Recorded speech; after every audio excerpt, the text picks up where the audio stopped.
Michael Jordan is the greatest player that I have ever seen in my lifetime. What makes Michael Jordan great is that little something inside of his chest that I have never seen any athlete equal or surpass. Jordan can never be duplicated. What he did for the culture, what he represented, what he did in terms of taking the game global, what he did in terms of making it as sexy as possible, that's undeniable. We are talking about the all-time cold-blooded basketball killer. Yes. Killer. It was the greatest intangible package I've ever seen. It was a force of nature on the basketball court.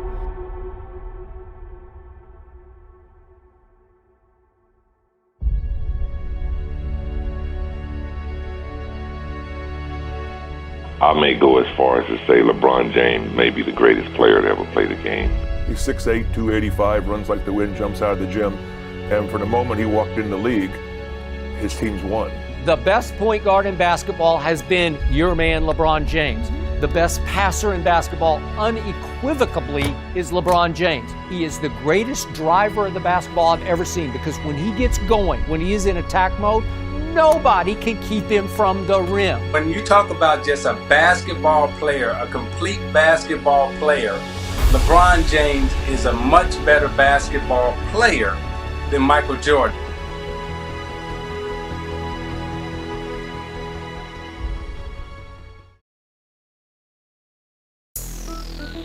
Michael Jeffrey Jordan. Many people still believe that he's the greatest player of all time, but is he really? I'll answer that question at the end of this video, but for right now, I'll be explaining to y'all what are the things that Michael Jordan does better than LeBron James. One of the things that Michael Jordan does better than LeBron is score the basketball. Michael Jordan has a career average of 30 points per game, while LeBron has 27. And even in the playoffs, Michael Jordan has a career average of 33 points, and LeBron has a career average of 29. What makes Michael Jordan a better scorer than LeBron is that Michael Jordan is a better shot creator than LeBron James. Michael Jordan is the ultimate shot creator. When it comes to creating his shot, Michael Jordan has every skill in the book and every book in the bag. Mike can hit you with the one dribble pull up, the between the leg fadeaway shot, get you in the post, pivot, fake, layup. He has every skill and every arsenal as far as scoring in his bag. Michael Jordan, like I said, is the ultimate scorer, and LeBron does not compare to him as far as arsenal of scoring. Michael Jordan also has better ball control and handles than LeBron too. LeBron tends to rely on his athleticism and his brute strength to get to the hole, while Michael Jordan is a more shiftier and has better ball control and can shift his opponents opposite ways in order for him to get to the hole. Michael Jordan is also a better shooter than LeBron James. Yes, LeBron has a higher three-point percentage throughout his career than Michael, but Michael didn't shoot the three like that back in the day, and the three-point shot wasn't as used back in the day as well. But when you look at film and watch Michael Jordan play, you can tell that his mid-range shot, his free throw shot, and his fadeaways are better than LeBron's. When it comes to defense, I say Jordan is the slightly better defender due to him being a better on-ball defender. Yes, LeBron is also a great on-ball defender, but Jordan is a better one. When it came to on-ball defense, Jordan was a ball hawk. Jordan will literally put fear into the opposing offensive players due to his exceptional on-ball defense. Like we see today in many of the best perimeter players, like Kawhi Leonard and Paul George and Giannis, Michael Jordan as well would guard the opposing team's best player and on the other end give you 30 a night. Jordan was arguably the best on-ball defender during his era. I mean, he won Defensive Player of the Year in 1988 as a guard. Only 6 other perimeter players have won that award other than Michael Jordan. That is an exceptional feat. Jordan was also arguably just as good as an off-ball defender as LeBron, as he'll regularly come in for weak side steals and weak side blocks.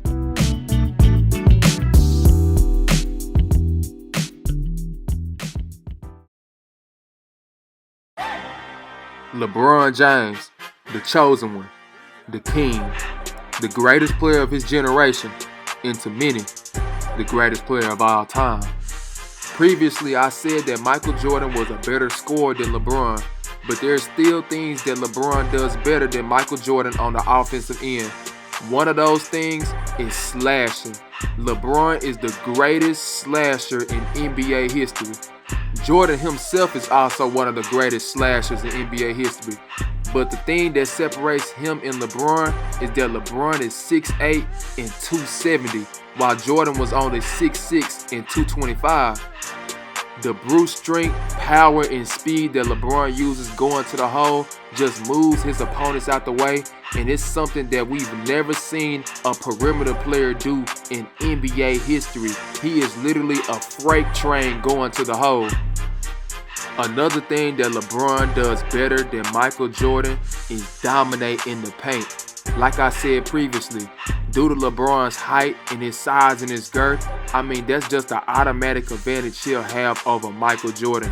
LeBron dominates the paint. LeBron is just a physical bully. He can bully centers, power forwards, small forwards, it doesn't matter. LeBron is not only just a bully, he's also pretty shifty for someone his size and his strength. At 6'8" and 270, he's just as shifty as guards and just as powerful as centers and power forwards. Throughout LeBron's career, he regularly ranks in the top 5 in the league in points per game in the paint, regularly averaging around 13 to 14 points per game in the paint. While Michael Jordan will average around 8 to 9 points in the paint, which is still pretty good, but it still doesn't compare to LeBron's physical dominance in the paint. Combining his physical dominance with his absurd athleticism, with his above-average jump shot, and his underrated post game, LeBron is a comparable scorer to Michael Jordan and can score just as many points as Jordan did. LeBron is an all-time great defender, as he's been selected to the all-defensive team 6 times, with 5 of them being first team and the other one being second team. He's also finished second in Defensive Player of the Year 2 times, one time in 2009 and the other time in 2013. And actually in 2013, many believe he should have won Defensive Player of the Year. One edge I'll give LeBron over Michael Jordan defensively is LeBron's defensive versatility.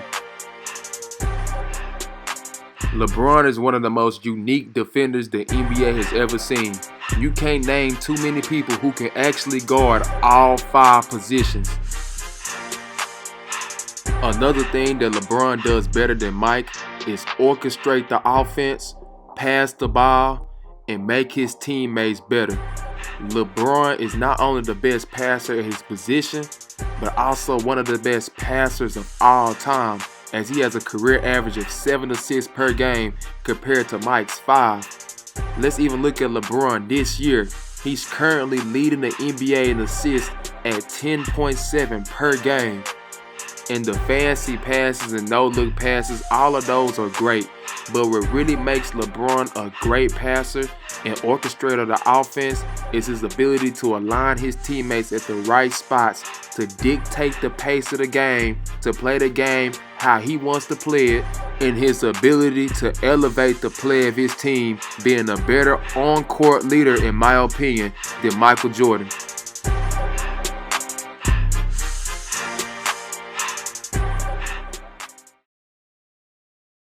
At face value, LeBron and Mike are equals.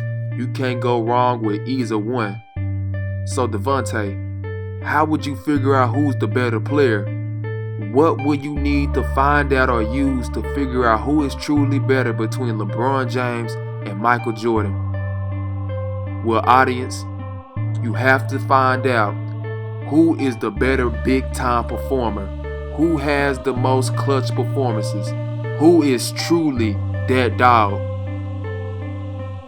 Now let's go back to the 1989 playoffs when Michael Jordan and the Bulls had to face Mark Price and the Cavs in the first round in a win-or-go-home Game 5. Michael Jordan went on an absolute tear. He scored 44 points, grabbed 9 rebounds, and dished out 6 assists, and he hit the game-winning shot that sent them to the second round. The infamous flu game. I mean, who doesn't know about this game? But let me get to the specifics. It was in 1997, and Michael Jordan and the Bulls were going against Karl Malone and the Utah Jazz. It was Game 5 and the series was tied 2-2. Jordan didn't even know if he could play this game. He had a severe flu and his head was going crazy. But Michael Jordan prevailed. He scored 38 points, grabbed 7 rebounds, dished out 5 assists with 3 steals and 1 block, and hit the game-winning 3 with less than 30 seconds left to give them this win. This was an all-time great performance. To what I believe to be Jordan's greatest game was his last game as a Chicago Bull. It was in 1998 against the Utah Jazz in Game 6 in the NBA Finals. Both teams struggled this game as the score was only 87-86. But the star of all stars, the man who reigned on top, shined the brightest. Michael Jordan scored 45 points this game, stole the ball from Karl Malone with less than 20 seconds left, and hit the game-winning shot with 5 seconds left over Brian Russell, which is the most iconic shot in NBA history. This shot right here sealed the deal. This shot right here officially made Jordan the greatest player of all time. Now let's fast forward a little bit. Let's go back to 2007 in the Eastern Conference Finals in Game 5, where the Detroit Pistons will face against LeBron James and the Cleveland Cavaliers. LeBron went on an absolute tear. He ended up scoring his team's final 25 points and 29 of his team's final 30 points and hit the game-winning layup to seal the victory for his team, and later on they would go on and advance to the NBA Finals. And oh yeah, LeBron was only 22. Now let's go back to 2012 when the Heat faced the Celtics in the conference finals. The Heat were down 3-2, and many people believed that the Heat were going to disband after this year due to them losing in the finals last year and possibly losing this series right here. But LeBron put an answer to that. He said no.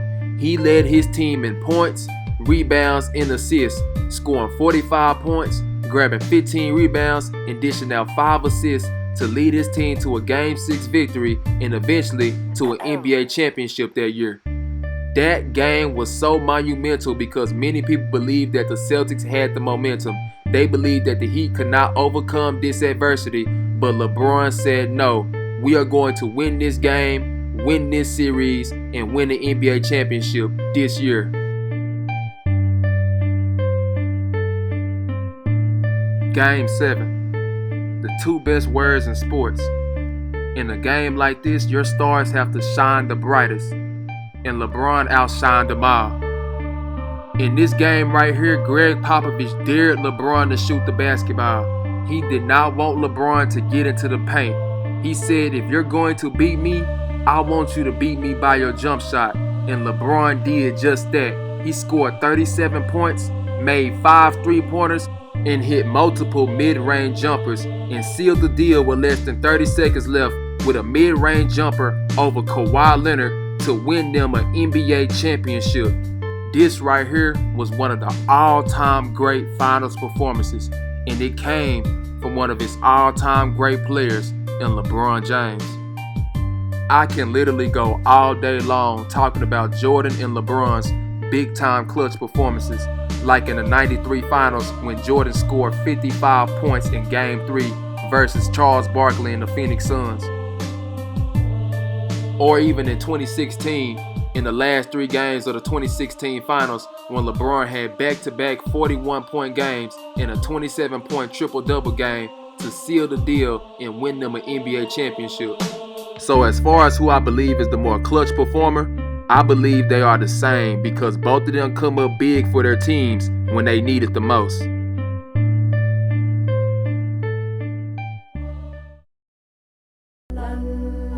So now, who is the greatest player of all time? Is it Michael Jordan, the 6'6", 225-pound scoring machine, killer, assassin, defensive ball hawk, and when the stakes are at its highest, he plays his best?